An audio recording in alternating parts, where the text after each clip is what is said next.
കൊച്ചിയിൽ നടി ആക്രമിക്കപ്പെട്ട കേസിൽ ഗൂഢാലോചനയ്ക്ക് അറസ്റ്റിലായ നടൻ ദിലീപിന്റെ ജാമ്യത്തിനുള്ള ഹൈക്കോടതി വിധിക്കായി ഏവരും കാത്തിരിക്കുകയാണ്. ദിലീപിന്റെ ജാമ്യ ഹർജി തള്ളിപ്പോകണേ എന്നാണ് ഒരു പക്ഷം പ്രേക്ഷകരുടെ ആവശ്യം. കാരണം ദിലീപ് എന്ന വ്യക്തിയെ അവർ സ്നേഹിച്ചതും മനസ്സിൽ ആരാധിച്ചതിനുമുള്ള അമർഷവും ദേഷ്യവും അവരുടെ വാക്കുകളിൽ പ്രകടമാണ്.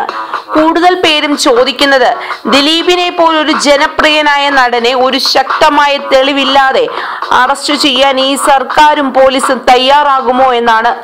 ഇത്രയും ജനസമ്മതനായ പിടിപാടുള്ള ഒരാളെ വെറുതെ സംശയത്തിന്റെ പേരിൽ അറസ്റ്റ് ചെയ്യാൻ ആരും തയ്യാറാകില്ല എന്നാണ് ഭൂരിഭാഗം ജനങ്ങളുടെയും അഭിപ്രായം. ഇത്രയും നീചമായ ഒരു പ്രവൃത്തി ചെയ്യാൻ കഴിഞ്ഞ ദിലീപിന് ജാമ്യം കിട്ടിയാൽ അയാൾ വെറുതെ ഇരിക്കില്ല എന്നാണ് ഈ പക്ഷം ജനങ്ങൾ പറയുന്നത്. പണവും പിടിപാടും ഉപയോഗിച്ച് കേസിൽ നിന്നൂരാൻ സാധിക്കുമെന്നും ഈ കൂട്ടർ പറയുന്നു.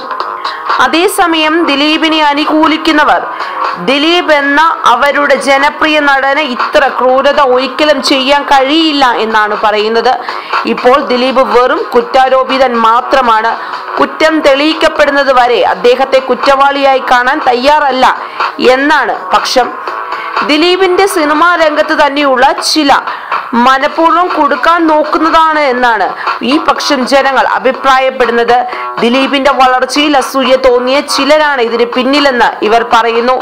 എന്നാൽ ഭൂരിഭാഗം പേരും ദിലീപ് എന്ന വ്യക്തി കുറ്റക്കാരനാണെന്നും ശിക്ഷിക്കപ്പെടണമെന്നും ജാമ്യം കിട്ടരുതെന്നും ഉള്ള അഭിപ്രായക്കാരാണ്. വളരെ കുറച്ച് ആളുകൾ മാത്രമേ ദിലീപ് നിരപരാധി എന്ന് അഭിപ്രായപ്പെടുന്നുള്ളൂ.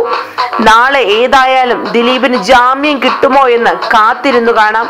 കൂടുതൽ ചലച്ചിത്ര രംഗത്തെ വാർത്തകൾക്കായി സബ്സ്ക്രൈബ് ചെയ്യുക മലയാളം ന്യൂസ് ടൈം.